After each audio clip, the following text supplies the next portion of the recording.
In this video we are going to take a closer look at one of the walking Space Marine coffins, the Redemptor Dreadnoughts.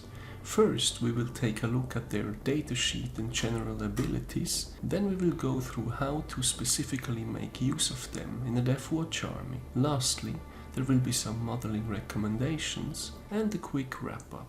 Welcome to SwissHammer, your channel for modeling in Warhammer 40k. My name is Tammer and I will be guiding you through this video. Just like for any other Space Marine army, the Redemptor Dreadnought is an elite slot pick for the Deathwatch. Due to kill teams counting as troops, the elite slots are generally less crowded for a Deathwatch army, opening up the opportunity to bring a Dreadnought or two along easily. Taking a quick look at the Redemptor's datasheet, it is a very decent all-rounder kind of unit. What stands out for me in particular is the 8-inch movement and the 13 wounds. It does degrade, however, meaning once it goes below 7 wounds, its performance is really starting to suffer. Dreadnoughts in general have received major boosts in 9th edition, most noticeably getting the core keyword as well as the built-in duty eternal damage reduction. The default loadout is 2 Fragstorm grenade launchers, a heavy flamer, the heavy onslaught Gatling cannon and the Redemptor fist. I would recommend changing the heavy onslaught Gatling cannon to the macro plasma incinerator for free, as plasma is pretty strong in 9th edition and this gun also has the blast keyword. Supercharging the plasma gun on the Redemptor is interesting for 2 reasons. First, thanks to the core keyword, they actually do get access to hit rerolls, bringing the chance of rolling a 1 down from 45% to roughly 9%. It gets even better though.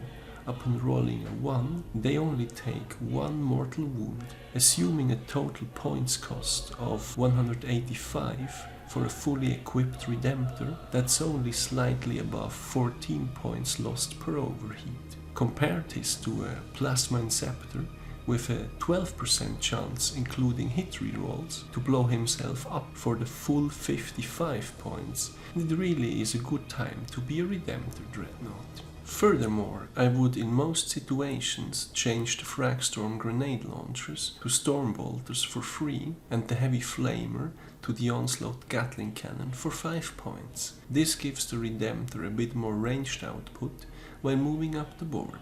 Lastly, the 5 points upgrade for an Icarus rocket bot is a bargain that will pretty much always bring back its points. All in all, the Redemptor will then end up at the previously mentioned very affordable cost of 185 points. But the Redemptor is not just a gun platform. Looking at its Redemptor fist, it is quite easy to see why.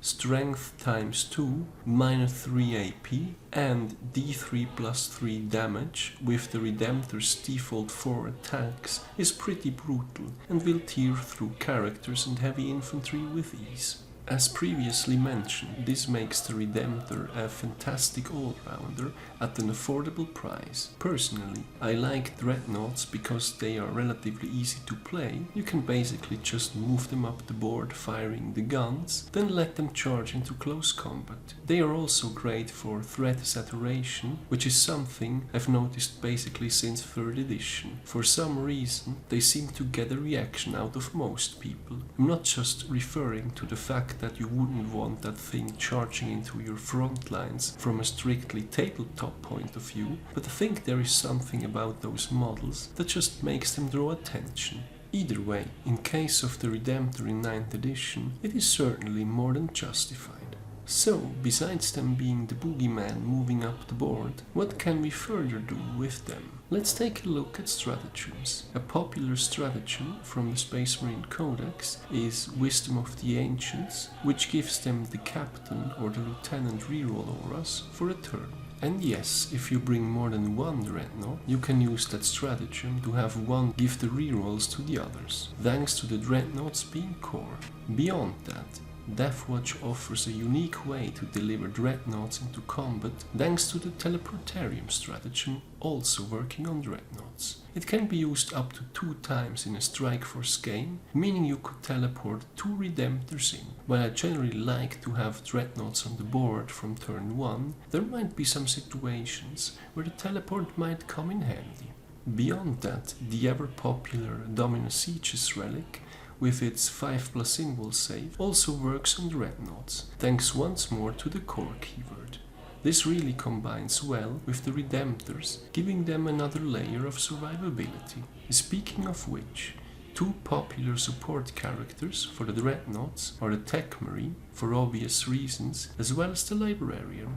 While I generally favor the Xenopurge discipline from the Deathwatch, in case of supporting Dreadnoughts, the Librarius discipline from the Space Marine Codex is actually preferable because of Psychic Fortress and Might of Heroes. In a previous video about the standings of the Deathwatch in 9th edition, I presented a tournament list by Robert Horton, which scored the 16th place at the Objective Secured Perth cheating. In his list, he ran 2 Redemptor Dreadnoughts, supported by a Librarian with the Librarius discipline as previously described. The link to the video is in the description. Before we draw our conclusions on Redemptors, here are some modeling recommendations. Surprisingly enough, their weapon loadouts are pretty simple to magnetize. The main gun can be exchanged as it is, just don't use any glue on the part shown on the picture. The same goes for the Icarus rocket pod, though this one could be fixated with a magnet as well. Speaking of which, both the torso guns as well as the flamer cannon on the left arm can be equipped with magnets. That way you can run any weapon combination. To wrap things up, the Redemptor Dreadnought is an excellent all-rounder pick for any Space Marine army, including the Deathwatch. For 9th edition, Dreadnoughts got the core keyword as well as built-in Duty Eternal. The Redemptor offers both respectable range damage output as well as close combat capabilities, thanks to his mean Redemptor Fist, which is particularly brutal against characters and heavy infantry. For range damage, I recommend the Plasma Incinerator, which can even be supercharged. Unlike infantry models that are slain on an unmodified hit roll of 1, the Redemptor Dreadnought only takes 1 mortal wound on overheating. The chance for this to happen can even be lowered down to roughly 9% due to them getting access to hit rerolls thanks to their core keyword. Besides the Tech Marine, Dreadnoughts can also be supported by Librarians or even Chaplains. For the Deathwatch, 2 things stand out in particular. The Dominus Siege's relic, with its 5+ symbol save to core units, and the Teleportarium stratagem, which also works for Dreadnoughts. While on first glance, the Redemptor is perhaps not the most iconic pick for a Deathwatch army, it is a strong all-rounder that can take some heat off the kill teams. Last but not least, their weapon loadouts are surprisingly simple to magnetize. So that's it for the Redemptors in the Deathwatch. Have you guys been using these yourself, or are you favoring other Dreadnoughts instead? Let me know in the comments. Thank you very much for watching, guys. I hope you have been enjoying this video. Give me a thumbs up if you did, and don't forget to subscribe if you haven't done so already. Thanks again, and see you next time.